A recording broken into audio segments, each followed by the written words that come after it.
Este viernes por la noche, en algún búnker subterráneo del Pentágono, un general de 4 estrellas miró una pantalla y vio algo que ningún sistema de defensa americano debería haber dejado que ocurriera. Un misil iraní en trayectoria directa hacia Diego García, no hacia el Golfo Pérsico, no hacia una base en Irak o en Siria, hacia la isla más blindada, más secreta y más estratégica que los Estados Unidos posee en todo el hemisferio oriental. El lugar donde duermen los bombarderos B-2 Espíritu, el lugar que se suponía, matemáticamente, fuera del alcance de cualquier misil enemigo en la Tierra. El general no gritó. Los generales de 4 estrellas no gritan. Pero lo que ocurrió en esa sala en los siguientes minutos desencadenó una cadena de decisiones que frenó en seco el ultimátum más brutal que Washington había lanzado en décadas, humilló públicamente al presidente de los Estados Unidos ante el mundo entero y reconfiguró de golpe las reglas de la guerra del siglo XXI. Esto es lo que nadie te está contando completo. Dale like a este video ahora mismo si eres de los que quieren entender esta guerra antes de que les explote en la cara, y escríbenos en los comentarios desde qué parte de México o del mundo nos estás viendo. Eso nos ayuda más de lo que imaginas a seguir produciendo este tipo de contenido. Ahora sí, sin pausas, vamos a lo que pasó. Para entender por qué lo que ocurrió este fin de semana es tan brutal, necesitas ir al inicio, no a la semana pasada, al 28 de febrero de 2026. Ese día, a las 3 de la tarde con 38 minutos hora del centro de México, Donald Trump firmó la orden desde el Air Force One mientras sobrevolaba el Atlántico. No fue una amenaza, no fue una advertencia. Fue la activación simultánea de 2 operaciones militares diseñadas con meses de anticipación para hacer una sola cosa: destruir la capacidad militar de Irán de forma tan rápida, tan total y tan irreversible que el régimen no tuviera tiempo de reaccionar. Estados Unidos activó la Operación Furia Épica. Israel activó en paralelo la Operación León Rugiente. Juntos, los 2 aliados desataron sobre Irán una tormenta de fuego que los analistas militares ya clasifican como uno de los despliegues de potencia aérea más devastadores desde la Segunda Guerra Mundial. Los números que confirmó el propio Comando Central de los Estados Unidos son de una escala que cuesta procesar. Más de 9.000 objetivos militares y estratégicos iraníes impactados y reducidos a escombros. No en semanas, en días. Instalaciones nucleares que el régimen había construido durante décadas bajo tierra, bajo montañas, protegidas por metros de concreto reforzado. Bases de misiles balísticos, centros de comando de la Guardia Revolucionaria Islámica, depósitos de armamento, infraestructura de inteligencia, redes de comunicación, todo atacado de forma sistemática, metódica y sin pausa, 24 horas al día. Pero si los bombardeos terrestres fueron devastadores, lo que ocurrió en el mar fue una carnicería de otra dimensión, en lo que los analistas ya clasifican como la masacre naval más unilateral del siglo XXI. La Fuerza Aérea y los misiles de crucero estadounidenses cazaron, emboscaron y mandaron al fondo del océano a más de 130 embarcaciones de la Armada de Irán y la Guardia Revolucionaria, barcos de patrulla, fragatas, lanchas rápidas de ataque, embarcaciones de apoyo logístico. Todo lo que tenía bandera iraní en el agua fue convertido en chatarra hundida en cuestión de días. Para Washington, para el Pentágono, para cada analista que miraba los datos en tiempo real, la victoria parecía un trámite matemático. Era solo cuestión de horas antes de que el régimen no tuviera más opciones que rendirse o desaparecer. Nadie calculó lo que estaba a punto de ocurrir. Embriagado por esa aniquilación táctica y con una ventaja militar que parecía imposible de revertir, Trump tomó la decisión que en su cabeza era el golpe de gracia definitivo. La economía global llevaba semanas asfixiándose. El estrecho de Hormuz, ese canal de apenas 54 kilómetros de ancho por donde transita el 20% de todo el petróleo que consume el planeta, había sido bloqueado efectivamente por Irán. En México, el precio de la gasolina subía cada semana. En los mercados financieros, el crudo había disparado hacia niveles que no se veían desde la crisis del 2008. Cada día que el estrecho permanecía cerrado era un día más de daño económico acumulado para todo el mundo. Trump emitió entonces el ultimátum más contundente que un presidente americano había lanzado en décadas, reportado puntualmente por la agencia AP News y el diario The Guardian. Irán tenía exactamente 48 horas para reabrir el estrecho de Hormuz. Si no lo hacía, la Fuerza Aérea de los Estados Unidos destruiría absolutamente toda la infraestructura energética iraní, refinerías, plantas de procesamiento, oleoductos, terminales de exportación, todo lo que le permitía al régimen generar ingresos, sostener su economía y mantener encendidas sus luces. El plan era devolverlos a la edad de piedra. El mundo entero miró el reloj. Los mercados reaccionaron de inmediato. Los satélites de inteligencia apuntaron todos sus sensores hacia Teherán. Era el momento donde la guerra iba a terminar o donde iba a entrar en una fase que nadie quería imaginar. Y entonces Mohammad Bagher Kalibaf abrió la boca. Kalibaf es el presidente del Parlamento iraní. No es un fanático de segunda fila dando discursos vacíos para consumo interno. Es uno de los hombres más poderosos e influyentes del régimen, un estratega que lleva décadas en el corazón del sistema de poder de Teherán, y un hombre que sabe exactamente el peso específico de cada palabra que pronuncia en público. Lo que dijo no apuntaba a los portaaviones americanos, no apuntaba a las bases militares en el Golfo, apuntaba a algo infinitamente más vulnerable, infinitamente más difícil de defender, infinitamente más letal si se concretaba: las plantas de desalinización del Golfo Pérsico. Para entender por qué esta amenaza congeló la sangre de los estrategas occidentales, necesitas entender la geografía de la crisis.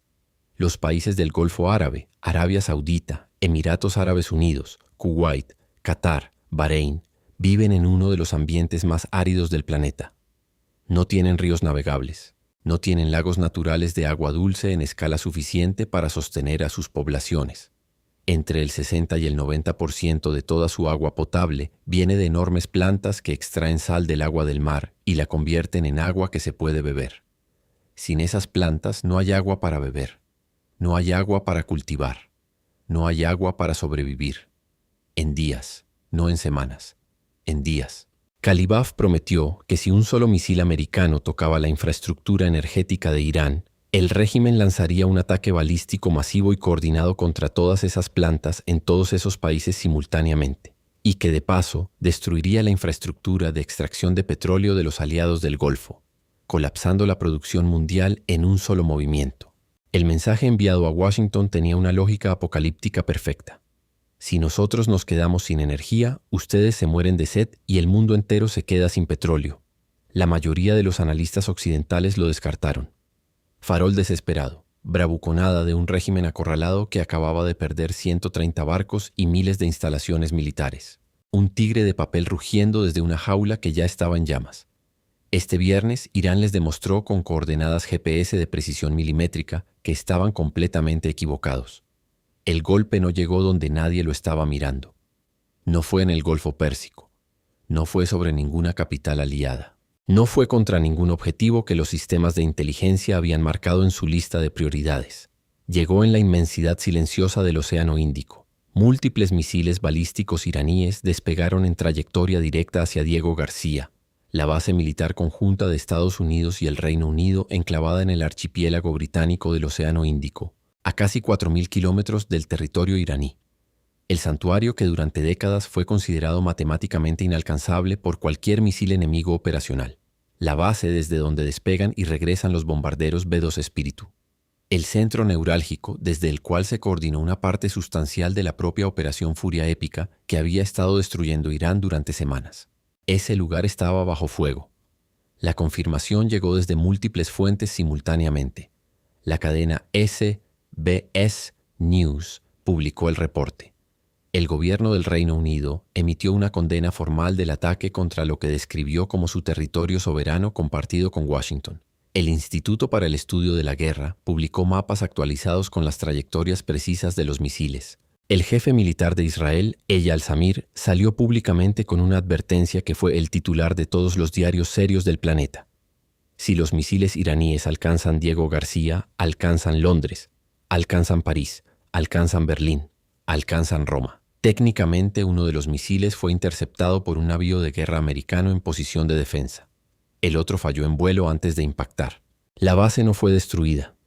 Y sin embargo, en los pasillos del Pentágono, en las cancillerías de Europa, en las salas de crisis de los aliados árabes, el impacto fue total. Porque aquí está el punto que los análisis superficiales están ignorando sistemáticamente. El éxito o fracaso técnico de ese ataque es completamente secundario. Lo que Irán acaba de demostrar ante todo el mundo es que posee misiles capaces de volar 4.000 kilómetros, localizar con precisión un objetivo específico en la inmensidad del océano y colocarse en su trayectoria de impacto, que el escudo de distancia geográfica que Washington consideraba su garantía de seguridad absoluta ya no existe, que ningún lugar en el radio operacional iraní Y ese radio acaba de demostrarse que llega hasta el centro del Océano Índico. Puede considerarse seguro por default. Ese mensaje no fue enviado principalmente a Washington. Fue enviado a Riad, a Abu Dhabi, a Kuwait City, a Doha, a cada capital árabe aliada de los Estados Unidos que tiene sus plantas de desalinización al aire libre expuestas, diseñadas para producir agua pero no para resistir impactos de misiles balísticos. El mensaje de Irán a esos gobiernos fue de una claridad brutal. Si Diego García no era intocable, sus plantas de agua tampoco lo son. Y Calibaf no estaba fanfarroneando. Y entonces ocurrió lo que ningún modelo de predicción geopolítica había puesto en su lista de escenarios probables. La maquinaria bélica más poderosa de la historia, a horas de ejecutar su ultimátum de 48 horas, pisó los frenos en seco. Donald Trump, el hombre que había ordenado hundir 130 barcos, el hombre que había emitido la amenaza más brutal que un presidente americano había lanzado en décadas, el hombre cuya estrategia entera se basaba en proyectar una fuerza tan abrumadora que el enemigo no tuviera alternativa racional más que ceder, salió públicamente a anunciar una pausa de 5 días en las hostilidades. La justificación oficial fue elegante: negociaciones diplomáticas productivas en curso, un gran acuerdo sobre la mesa, la posibilidad de evitar la catástrofe total a través del diálogo. Parecía un movimiento de estadista, una demostración de madurez geopolítica, una lectura inteligente del momento. La narrativa duró exactamente los minutos que tardó Irán en llegar a su teclado. Minutos después del anuncio de Trump, los canales oficiales del régimen iraní y la red social X se llenaron de una sola respuesta. Sin rodeos, sin lenguaje diplomático, sin ningún intento de guardar las formas. No hay negociaciones, no hay acuerdo, no hay conversaciones productivas. No existe nada sobre ninguna mesa. El anuncio de Trump es, en sus propias palabras, información falsa. Analiza ese momento con frialdad. El presidente de los Estados Unidos anuncia una pausa diplomática. El gobierno al que supuestamente va dirigida esa diplomacia sale en tiempo real a decir que todo es mentira, frente a toda la prensa mundial, sin ninguna consideración protocolaria, sin ningún gesto hacia Washington. Eso no es solo una derrota política. Es una demolición pública de credibilidad ejecutada con precisión calculada. Trump no pisó los frenos porque quiso.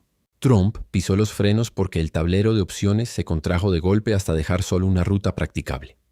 Ruta 1. Ejecutar el ultimátum, bombardear la infraestructura energética iraní y arriesgarse a que Calibaf cumpla su promesa de destruir las plantas de agua del Golfo. Eso es una crisis humanitaria inmediata en la región más explosiva del planeta, más el colapso de la producción petrolera del Golfo, más un barril de crudo que puede dispararse a $150 o más en días. En México eso se traduce en gasolina, que puede costar el doble de lo que cuesta hoy antes de que termine el mes. Es económicamente indefendible. Ruta 2. Escalar militarmente para destruir primero toda la capacidad de misiles de Irán antes de atacar su energía. Diego García acaba de demostrar que esa capacidad está más distribuida, más móvil y más lista para disparar de lo que la inteligencia americana estimaba. Eso implica semanas o meses de operaciones adicionales con costos humanos, financieros y políticos que ningún gobierno occidental puede sostener en este momento.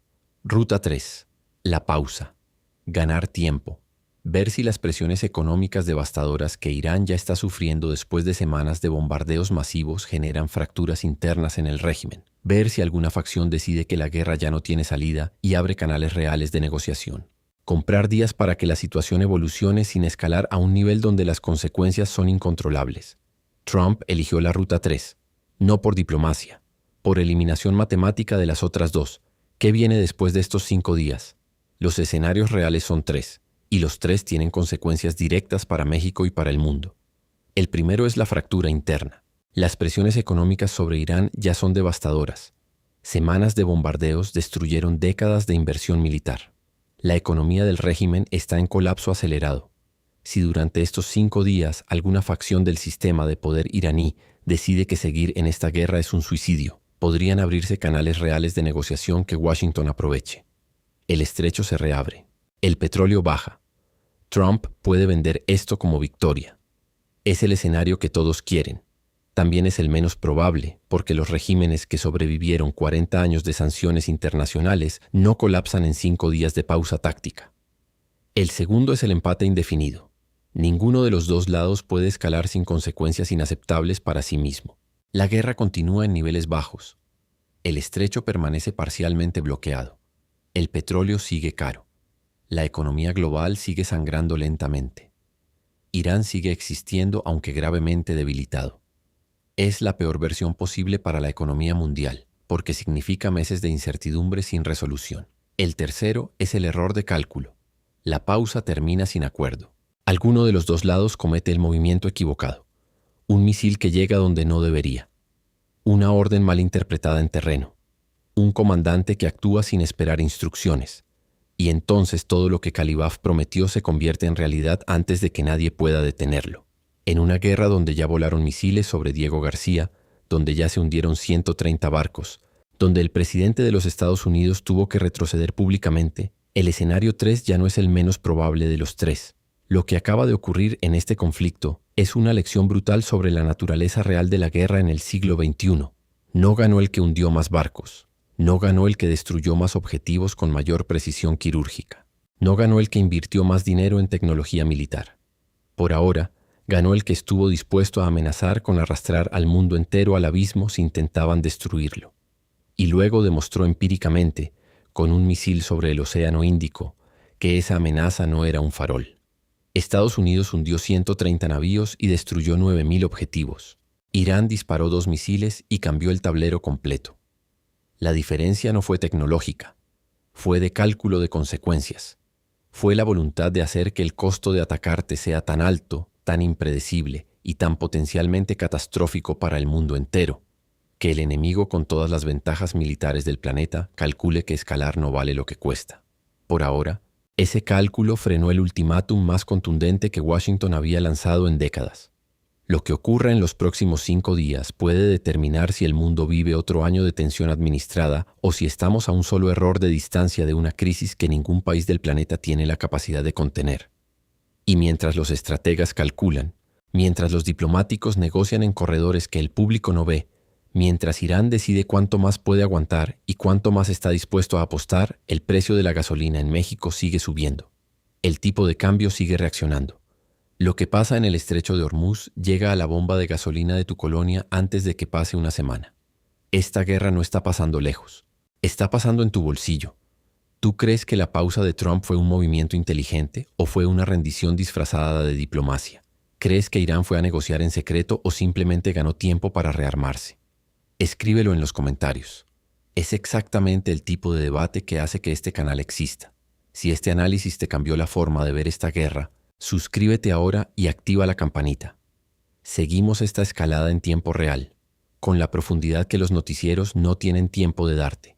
Y si quieres entender por qué el portaaviones USS Gerald R. Ford tiene 4.500 personas atrapadas en el mar a 90 días sin tocar tierra firme mientras todo esto ocurre, ese video está publicado y te lo recomendamos directamente. Lo que descubrirás ahí cambia completamente la forma en que entiendes la escala humana de esta guerra. Te vemos en el siguiente video.